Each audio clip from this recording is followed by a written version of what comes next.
नमस्कार दोस्तों अभी आपके सामने एक छोटा मोटर मैंने यहाँ पे रखा हुआ है। अब काफ़ी लोगों को इस मोटर के बारे में जानकारी होगी, तो भाई जिसको ये जानकारी है उनके लिए वीडियो किसी काम का नहीं है। जिनको नहीं जानकारी वो इस वीडियो को देख लेंगे तो भविष्य में शायद आपको इसकी ज़रूरत पड़ सकती है। ठीक है, तो वीडियो लास्ट तक देखिएगा। देखिए यहाँ पे मेरे पास जो ये मोटर है, सबसे पहले मैं इसके बारे में आपको बता देता हूँ। यहाँ पे देख सकते हैं ये हमारा जो मोटर है एयर स्वीप मोटर है। ठीक है, ये इसका जो मॉडल नंबर है यहाँ TYD55D। ये हमारा जो मोटर है ये भाई डीसी से नहीं चलता है, देखने में छोटा है लेकिन ये हमारा डीसी से नहीं चलता है, ये हमारा चलता है एसी से। वो भी एसी आपका देख सकते हैं यहाँ पे लिखा हुआ एसी 220 से 240 वोल्ट इसको चाहिए और 50 से 60 हर्ट्ज़ पे ये चलता है, जो कि हमारे इंडिया में 50 से 60 हर्ट्ज़ सप्लाई मिलता है। ठीक है, अब यहाँ नीचे इस पर लिखा हुआ है 5 से 6 RPM, 5 and 6 RPM, मतलब ये पूरे 1 मिनट में ये 5 से 6 चक्कर ही ये केवल लगाएगा। कौन सा लगाएगा? ये जो इसका स्पैंडल लगा हुआ है। ठीक है, और इसको अगर हम हाथ से घुमाना चाहें तो भाई हाथ से ये घूम नहीं पाता है। ठीक है, और ये जो हमारा मोटर है ये 4 वाट का है। यहाँ पे देख सकते हैं 4 वाट का 100% कॉपर, मेड इन PRC। तो ये तो रहा इसका इंट्रोडक्शन, मतलब ये मोटर। अब ये मोटर किस काम आता है सबसे पहले हम ये बताते हैं। भाई देखिए आपके पास जो मतलब कूलर होते हैं, कूलर में आप देखते हैं कि जो आपका सामने एक पत्ती लगा होता है,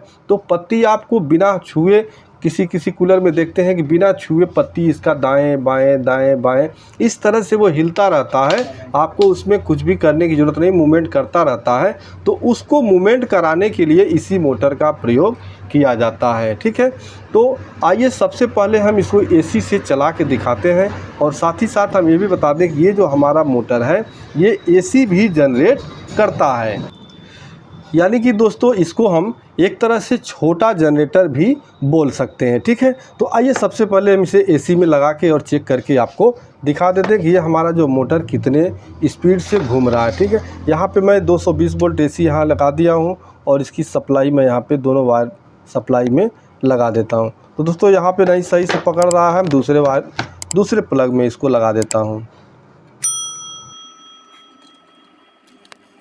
तो अभी दोस्तों यहाँ पे देख सकते हैं हमारा मोटर यहाँ पे चल रहा है। ठीक है, ऐसे आपको नहीं समझ में आएगा, मैं इसमें कोई एक पेचकस डाल देता हूँ। यहाँ पे इस तरह देख सकते हैं ये हमारा मोटर इतना तेज़ी से ही घूमता है, यानी कि 1 मिनट में इसका 5 से 6 चक्कर ये पूरा लगा सकता है। ठीक है, अब ऐसा ये घूमते घूमते अगर इसको आप चाहते हैं कि हमारा उल्टा घूमे तो उसके लिए क्या करना है, यहाँ इसको थोड़ी देर के लिए प्रेस कर देना है। देखिए थोड़ी देर प्रेस मतलब रोक देंगे, रोक देने के बाद फिर हमारा ये मोटर जो है वो उल्टा घूमने लगेगा। ठीक, फिर आपको सीधा घुमाना है तो यहाँ फिर थोड़ी देर के लिए पकड़ लीजिए और फिर यहाँ से हमारा मोटर ये उल्टा, यानी आपका एसी सप्लाई इसको दे दिया जाए, इसको चाहे आप उल्टा घुमाएं सीधा घुमाएं, ये किसी भी कंडीशन में घूम सकता है, लेकिन इसका RPM वही रहेगा। ठीक है, तो अब आइए सप्लाई से इसे हम निकाल देते हैं। अब बताते हैं कैसे हमारा ये जनरेटर मतलब इन्वर्टर का भी काम कर देता है। ठीक है, तो उसके लिए यहाँ पे देखिए हमें क्या करना है, यहाँ जो इसका एसी सप्लाई जिस वायर से हमने दिया है इसमें एक होल्डर कनेक्ट कर देते हैं। ठीक, इस तरह से होल्डर एक लेते हैं और होल्डर को यहाँ मैं कनेक्ट कर देता हूँ। तो यहाँ पे हमें अब चूँकि एसी वायर है तो यहाँ प्लस माइनस देखने की कोई ज़रूरत नहीं है, आप जिस वायर में चाहें उस वायर में इसको जोड़ सकते हैं। ठीक है, तो यहाँ मैंने दोनों वायर को जोड़ दिया। तो अभी दोस्तों हमने यहाँ होल्डर को कनेक्ट कर दिया है। ठीक है, कनेक्ट करने के बाद यहाँ मैंने एक ले लिया है 3 वाट का LED बल्ब। ठीक है, इसको मैं अपने होल्डर में यहाँ पे लगा देता हूँ। सबसे पहले मैं यहाँ आपको एक चेक करके दिखा देता हूँ कि ये LED हमारा जो है वो AC LED है। ठीक है, तो AC LED बल्ब है, उसके लिए मैं अपने फिर डायरेक्ट AC से लगा के आपको ये इसको दिखा देता हूँ। तो यहाँ मैंने सप्लाई देखिए लगा दिया है और यहाँ मैं इसको लगाता हूँ, देख सकते हैं हमारा जो है AC से बिल्कुल अच्छी तरह से जल रहा है। तो अब इस होल्डर में मैं इसको फिट कर देता हूँ और अब इसको जनरेटर के लिए कैसे आप यूज कर सकते हैं इसको मैं दिखाता हूँ। देखिए यहाँ पे क्योंकि स्पैंडल इसका तो हाथ से घूमेगा नहीं, तो उसके लिए मैंने पेचकस लिया है। इस पेचकस को आप इसमें डाल के और देखिए यहाँ हम घुमाएंगे तो आप देख सकते हैं यहाँ पे जो हमारा LED बल्ब है वो इस तरह से आप देख सकते हैं जल रहा है मात्र इतना घुमाने से। यानी अगर इसका वोल्टेज हम नापें तो लगभग ये 200 से 250 वोल्ट के आसपास इसका वोल्टेज आपको मिल सकता है। तो ये रहा हमारा 3 वाट का एलईडी बल्ब। अब इसके बाद यहाँ मैं 9 वाट का एक एलईडी बल्ब लगा देता हूँ।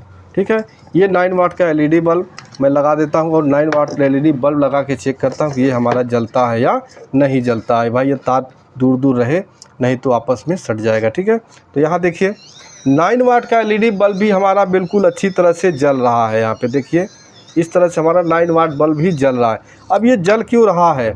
यहाँ तो लिखा हुआ है आपका 4 वाट का, ठीक है, यहाँ 4 वाट लिखा हो लेकिन 9 वाट का एलईडी बल्ब जल रहा है। तो भाई अगर इसमें इस तरह का ड्राइवर किट लगा होता तो हमारा 9 वाट का एलईडी बल्ब नहीं जलता। यहाँ पे आपका एक डीओबी लगा के ये कंपनी अब बना रहा है, इसलिए इसका वाटेज कम हो जा रहा है, जिसके कारण इससे हमारा जल जा रहा है। ठीक है, तो दोस्तों ये हमारा जो कि बिना ड्राइवर किट के है तो ये हमारा इससे जल जा रहा है। अब एक ड्राइवर किट वाला बल्ब इसमें हम लगाते हैं 7 वाट का।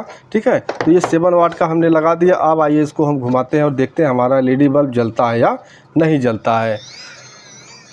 तो यहाँ दोस्तों हमारा जो 9 वाट का एलईडी बल्ब है जल तो रहा है लेकिन बहुत धीमी गति से, यहाँ पे मतलब धीमा रोशनी के साथ ये जल रहा है। तो भाई ये आपका 3 वाट 4 वाट तक का ये लोड ले लेगा, उससे आपका ये जल जाएगा। लेकिन इससे ज़्यादा वाट का होगा तो ये नहीं जला पाएगा क्योंकि इसका खुद ही वाट 4 वाट का है। तो दोस्तों इस तरह से ये जो हमारा छोटा सा मोटर है ये एसी से चलने वाला मोटर, इससे हम एसी भी ले सकते हैं। दोस्तों ये वीडियो आपको कैसा लगा? अगर अच्छा लगा हो तो भाई वीडियो को एक लाइक ज़रूर कर दीजिएगा। कोई आपको क्वेश्चन हो तो आप कमेंट बॉक्स में ज़रूर मिलिएगा। मिलते हैं नेक्स्ट वीडियो में, तब तक के लिए नमस्कार।